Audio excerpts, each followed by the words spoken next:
జనం అభిప్రాయం, జన సైనికుల అభిప్రాయం. అఫ్కోర్స్ మళ్ళీ మీ అండి, దగ్గరకు అఫ్కోర్స్ వస్తాను.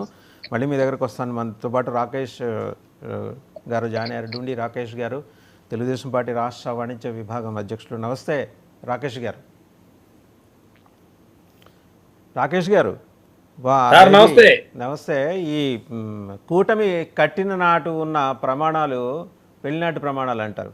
ఈరోజు కనపడకపోవటం, బేలతనం ఎక్కడికక్కడ ప్రస్ఫుటంగా బయట వ్యక్తం వస్తూ ఉండటం, ఒకప్పటి నాయుడు గారి దక్షత ఈరోజు కానరాకపోవటం, కూటమిలో ఒకరి మధ్య ఒకరి బెసక్కపోవటం, ఇవన్నీ స్పష్టంగా మేనిఫెస్ట్ అవుతున్న తరుణంలో మీ టార్గెట్ 160 కష్టమేమో, 160 ప్లస్, నాట్ 160.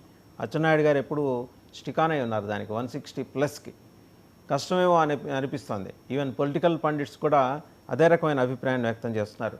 ఉన్న టైమా 18 రోజుల్లో 20 రోజుల్లో ఉంది. ఇన్ని రోజుల్లో వ్యవధిలో మిమ్మల్ని మీరు సర్దుబాటు చేసుకోగలరా? ఇలాంటి ఉన్న ఈ ఇష్యూస్ అన్నీ కూడా ఏమైనా సర్దుమడిగే అవకాశాలు ఉన్నాయా? సార్ గుడ్ మార్నింగ్ అండి. 99 టీవీ ప్రేక్షకులకి, డిబేట్లో పాల్గొన్న వాళ్ళందరికీ నమస్కారం. మరి ఈరోజు మీరు అడిగిన ప్రశ్నకి ఒక చిన్న సమాధానం మనం తెలుసుకోవాలి. సహజంగా హిందువులందరూ కూడా వినాయక చవితి పండుగ చేసుకుంటారు. ఒక అపార్ట్మెంట్లో 15 మంది ఉన్న 15 మంది ఉన్న అపార్ట్మెంట్లో 15 బిల్డింగ్లు ఉన్న అపార్ట్మెంట్లో ఒక వినాయక చవితి జరుపుకుంటే 9 రోజులు నవరాత్రులు జరుపుకునే వినాయక చవితిలో 3 నుంచి 4 చిన్న చిన్న గొడవలు జరుగుతూ ఉంటాయి. ఇది సర్వసాధారణమైన విషయం. అటువంటిది 3 పెద్ద పార్టీలు, పవన్ కళ్యాణ్ గారు లాంటి పెద్ద చరిష్మా కలిగిన నాయకుడు, జాతీయ పార్టీ బీజేపీ, అధికారంలో ఉన్న నరేంద్ర మోడీ గారు లాంటి పార్టీ, అదేవిధంగా చాణక్యుడైన నారా చంద్రబాబు నాయుడు గారు తెలుగుదేశం పార్టీ, ముగ్గురు కలిసినప్పుడు చిన్న చిన్న చీకప్పులో తుఫాన్ లాంటి కింద ఏవో జరుగుతూ ఉంటాయి. వీటన్నిటినీ కూడా మనం పెద్దగా చేసి పెద్ద భూతద్దంలో పెట్టి చూసుకోవాల్సిన అవసరం లేదు. ఎలా అయితే సుఖంగా నవరాత్రులు జరిగి ఊరేగింపు రోజు అన్నదమ్ముల్లాగా అందరూ కలిసి తర్వాత వాళ్ళ పనులు చేసుకుంటారో, ఇది కూడా ఎన్నికల టయానికి అందరూ అన్నదమ్ముల్లాగా కలిసిపోతాం, ఏమీ ఉండదు. రేపు 25 నామినేషన్స్ తర్వాత ఇంకొక సంగతే ఉండదు. అందరి ధ్యేయం ఒకటే, అందరి లక్ష్యం ఒకటే. వైసీపీ వ్యతిరేక ఓటు చీలకూడదు. మా సిద్ధాంతం కోసం మేము అందరం పనిచేస్తాం. చంద్రబాబు నాయుడు గారిని ముఖ్యమంత్రి చేస్తూ పవన్ కళ్యాణ్ గారిని అత్యంత ఉన్నతమైన స్థానంలో ఉంచే విధంగా అందరం కూడా కలిసి ముందుకు సాగుతాం. అంతేగాని ఎక్కడో ఒకరు రేవల్ నామినేషన్ వేశారని, ఎక్కడో ఒకళ్ళు బయటకు వచ్చి గొడవ చేశారని, ఇవి రాజకీయాలు సార్, సర్వసాధారణంగా జరుగుతూ ఉంటాయి. నేను ఉండి రామరాజు గారిది అయ్యి బాబు అయిపోయింది హడావిడి, రామరాజు గారు సపోర్ట్ చేయకపోతే ఏమీ లేదు, కలవలపూడి రాంబాబు గారు రేపొద్దున త్రిపులార్ గారు ఎలా అయిపోద్దో ఏమైపోద్దో అన్నారు. చక్కగా వాళ్ళిద్దరు మాట్లాడుకున్నారు. ఇద్దరు కలిపి ఒకే కాన్వేలో వెళ్ళి కార్యాచలనం చేస్తూ వెళ్ళి ఇద్దరు కలిసి సంతకాలు పెట్టి నామినేషన్ వేశారు. ఈరోజు ప్రచారం కూడా ఇద్దరు కలిపి చేయబోతా ఉన్నారు. అలా రకరకాల సందర్భాలు జరుగుతాయి సార్. ఇది ఒక చిన్న సందర్భం, ఇటువంటిది రకరకాలుగా జరుగుతూ ఉంటాయి. సో వాటిని మనం పెద్దగా భూతద్దంలో పెట్టి ఏవి కూడా మనం చూడాల్సిన అవసరం లేదు. సరైన సమయంలో సరైన సమయం వస్తుంది. ఎవరు ఎన్నున్నా సరే మా అందరి లక్ష్యం ఒకటే, మా అందరి ఆశ ఒకటే, మా అందరి ఆలోచన ఒకటే. విధానాలు వేరుండొచ్చు, కానీ మా అందరి దారులు మేము కలిసి ప్రభుత్వాన్ని ఏర్పాటు చేయటమే. ఖచ్చితంగా కలిసి ప్రభుత్వాన్ని ఏర్పాటు చేస్తాం. ఖచ్చితంగా ఆంధ్రప్రదేశ్ రాష్ట్ర ప్రజలకు అన్ని రకాలుగా అండగా ఉంటాం. 88 మ్యాజిక్ ఫిగర్ దాటడానికి మీ దగ్గర ఉన్న ఎత్తుగడలు ఏంటి? 160 మాట దేవుడరక 88 దాకా మీరు చేరుకుంటారా లేదా?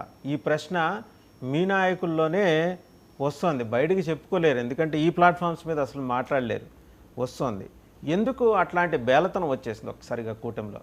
ఇప్పుడు మీరా 144 తీసుకున్నారు, తీసుకొని ఒక 10 మందిని జనసేనలోకి పంపించారు, ఒక 5గురిని బీజేపీలోకి పంపించారు. మళ్ళీ మీ వాళ్ళే ఉంటారు, ఆ పార్టీ టికెట్ల మీద కంటెస్ట్ చేస్తున్నారు. ఇదివరకటి మీడియా కాదు కదా, 20 ఏళ్ల క్రితం మీడియా కాదు కదా. అంటే అప్పట్లో ఏంటంటే పేపర్లో ఏది కనిపిస్తే ఓహో అదే నిజం అని. ఎప్పటికప్పుడు మీరు అట్లా పంపించిన 10 నిమిషాల్లో సోషల్ మీడియాలో ప్రత్యక్షం అయిపోతుంది. ఇన్ని పరిస్థితుల్లో మీరేంటంటే ఎంతసేపటికి మిమ్మల్ని మీరు అదే జనసేన వాళ్ళు అంటుంటారు, తగ్గించుకున్నవాడు హెచ్చింపబడిన. ఇవి నేను చెప్పా కదా ఇందాకే, పొద్దున పూట శుభోదయం మెసేజ్లకు పనికొస్తాయి.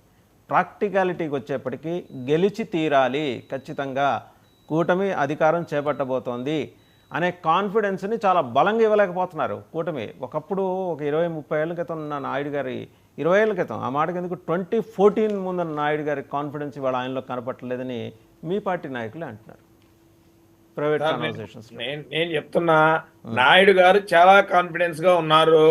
అన్ని రకాల వ్యూహాలు వాటంతట వాటిని అమలుపరుస్తా ఉన్నారు. మీరు అడిగిన దానికి ఇందాకే సమాధానం చెప్పి మీరు చెప్పిన దాంట్లోనే సమాధానం ఉంది. వాట్సాప్ మెసేజ్లుగా కాదు, గ్రౌండ్ రియాలిటీ. ఎగ్జాంపుల్ ఇందాక మా సోదరి చెప్పింది, పోతిన మహేష్ అనే వ్యక్తి అతను పెద్ద బాహుబలిగా చిత్రీకరించుకున్నాడు. కానీ when goes to ground reality అక్కడ అసలు నిజం లేదు, అతన్ని ఆదరించే వాళ్ళు లేరు. కేవలం పవన్ కళ్యాణ్ గారి చరిష్మా చూసి ఒక 20% 30% జనం అక్కడ ఎవరైతే ఉన్నారో పవన్ కళ్యాణ్ గారి మీద అభిమానంతో ఈయన వెనక తిరగటం జరిగింది. కానీ గ్రౌండ్ రియాలిటీలోకి వెళ్తే ఈయన ధర్నాలు పెట్టినప్పుడు, దీక్షలు పెట్టినప్పుడు పవన్ కళ్యాణ్ గారి మాట తప్పి మేము రావని చెప్పారు. అలానే ప్రతి చోట లీడర్లో ప్రాబ్లమ్స్ ఉన్నాయి, కానీ కేడర్లో ఎటువంటి ప్రాబ్లము లేదు, ఓటర్లో అంతకు మించి ప్రాబ్లం లేదు. సహజంగా media focus, social media focus అంతా లీడర్ మీదే ఉంటుంది. కాబట్టి అలాంటి లీడర్ చేసే వ్యాఖ్యల మీద, అలాంటి లీడర్ ఇచ్చే స్టేట్మెంట్ల మీద చక్కర్లు కొడతా ఉంది తప్ప నిజంగా కేడర్ మీద కానీ, నిజంగా ఓటర్ మీద కానీ ఎటువంటి ఇది లేదు. They are all decided. ఈ రోజు కూటమి ప్రభుత్వాన్ని ఫామ్ చేయాలి అనేది ప్రతి ఓటరు, ప్రతి కేడరు కష్టపడుతున్నాం. చాప కింద నీరులాగా అందరం కూడా పనిచేస్తున్నాం. మీరన్న మ్యాజిక్ ఫిగర్ కాదు. మా అచ్చెన్నాయుడు గారు ఏదైతే చెప్పారో, పవన్ గారు ఏదైతే చెప్పారో అదే అంకె మేము రీచ్ అవ్వబోతున్నాం. మీరు చూస్తూ ఉండండి. కావాలంటే మీరు గతంలో కనుక చూసుకున్నట్టయితే, ఆ గతంలో అక్కడ పక్కన రాష్ట్రంలో కాంగ్రెస్ పార్టీ వచ్చే సందర్భంలో నామినేషన్లు అయ్యేంత వరకు అసలు ఛాన్సే లేదు, టీఆర్ఎస్ ప్రభుత్వమే ఫామ్ చేస్తని బల్ల గుద్ది చెప్పారు అందరూ కూడా. కానీ ఏం జరిగింది? నామినేషన్లు అయ్యి 2 రోజులు 3 రోజులు ప్రచారం అయిన దగ్గర నుంచి టీఆర్ఎస్ గ్రాఫ్ తగ్గుతూ వచ్చింది, ఆటోమేటిక్గా కాంగ్రెస్ గ్రాఫ్ జరిగింది. చివరికి అసలు గెలవరని పందాలు కట్టిన వాళ్ళు కూడా ఓడిపోయి కాంగ్రెస్ ప్రభుత్వం ఫామ్ చేసింది సింగిల్ పార్టీతో, లార్జెస్ట్ పార్టీతో. రేపొద్దున అలానే ఉంది. ప్రజల నాడి, ప్రజలు డిసైడ్ అయిపోయి ఉన్నారు. ఇబ్బంది పడ్డది ప్రజలు, బాధపడ్డది ప్రజలు, పీడించింది ప్రజల్ని. వాళ్ళు డిసైడ్ అయిపోయి ఉన్నారు. ఎన్డీఏ కూటమి అభ్యర్థి ఎవరైనా సరే ఎన్డీఏ కూటమికే వేయాలి. పవన్ గారు, చంద్రబాబు గారు కలిసిన బంధం ఏదైతే ఉందో, పైన మోడీ గారు సపోర్టుతో ఎన్డీఏనే ముందుకు నడిపించాలి అనే విషయాన్ని ప్రజలు డిసైడ్ అయిపోయి ఉన్నారు. లీడర్లో కొన్ని ప్రాబ్లమ్స్, లీడర్ స్టేట్మెంట్లు సహజంగా సోషల్ మీడియాలో కనబడతాయి కాబట్టి అవి నడుస్తూ ఉంటాయి. దాని గురించి మనం పట్టించుకోవాల్సిన అవసరం లేదు. ఎగ్జాంపుల్ ఇందాక చెప్పా, ఇంకొకటి కూడా చెప్తా. మా ఎంపీ కేసినేని నాని ప్రగల్భాలు పలికారు. 2 సార్లు నేను ఎంపీ గెలిచా, తెలుగుదేశం పార్టీని విజయవాడ పార్లమెంట్లో ఖాళీ చేస్తా అని చెప్పాడు. తిప్పి కొడితే 10 మందిని ఆయనతో తీసుకెళ్ళలేకపోయాడు. 10 మందిని అధికార పార్టీలోకి వెళ్ళి ఎంపీ సీట్ అయితే తెచ్చుకోగలిగాడు, కానీ ఇదే పార్లమెంటుకు సంబంధించి 10 మంది నాయకులను ఆయనతో ఎత్తకెళ్ళలేకపోయాడు. అది కేడర్ అంటే. అంతే పోతిన మహేష్ 10 మందిని తీసుకెళ్ళలేకపోయాడు.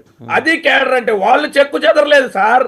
జనసేన, తెలుగుదేశం పార్టీ, బీజేపీ కూటమికి కేడరు, ఓటరు ఫిక్స్ అయిపోయారు. Leader fix అవ్వాల.